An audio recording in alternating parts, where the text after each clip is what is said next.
স্থানীয়রা তো অভিযোগ করছেনই, সেই সঙ্গে পুরসভার নাকের ডগায় যে বেআইনি নির্মাণ হয়েছে তা স্বীকার করলেন ফিরহাদ হাকিম, কিন্তু দোষ চাপালেন বাম আমলের ওপর। বাম আমল থেকেই বেআইনি নির্মাণ রীতি হয়ে দাঁড়িয়েছে, এমনটাই দাবি করলেন মেয়র ফিরহাদ হাকিম।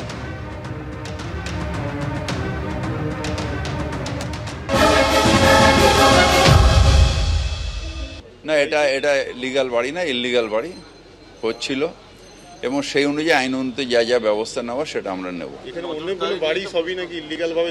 এটা বামফ্রন্ট আমল থেকে, এখন খুব একটা হয় না, কিন্তু বামফ্রন্ট আমল থেকে এটা এখানকার বা আরও কিছু অঞ্চল আছে যেখানে এটা একটা রীতি হয়ে দাঁড়িয়েছে। এখন আমরা ঠিকা টেনেন্সিকে অনেকটা হালকা করেছি। বিএলআরওতে আগে যেতে যেতে পায়ের চটি ক্ষয়ে যেত, তারা পারমিশন পেত না, সেই জন্য ইলিগাল করতো, আমি শুনেছি এসে।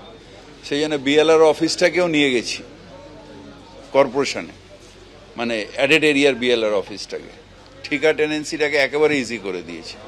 যাদের টাকা নেই তাদের মুখ্যমন্ত্রী ঘোষণা করেছেন বাংলার বাড়ি, সেটাও করছি। যেরকম চেতলায় টেতলায় সব G+3 গরিব মানুষের জন্য বাড়ি হচ্ছে, যেটা বাংলার বাড়ি বলছি।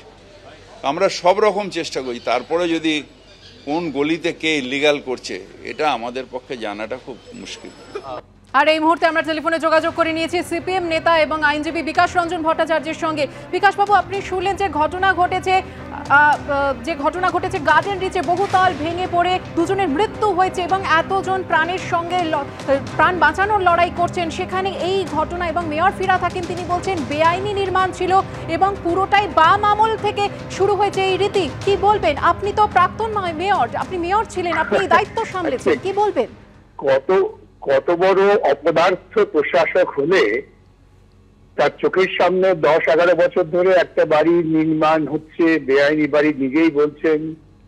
এখন সে যদি ধরেও নি যে বাম আমলে সে নির্মাণ শুরু হয়েছিল, তাহলে কি ওদের পুরসভায় দায়িত্ব নেওয়ার পর ওদের কোনো দায়িত্ব ছিল না? উনি তো ওই অঞ্চলের এমএলএ শুনেছি, ওখানে সমস্ত কাউন্সিলর তো ভোট লুট করে ওদের হয়েছেন, তারপরেও নির্মীয়মান কি করে থাকে? সুতরাং নিজেরা এতটাই অপদার্থ যে সাধারণভাবে কোনো যুক্তিসঙ্গত উত্তর না দিতে পারে বাম আমলে।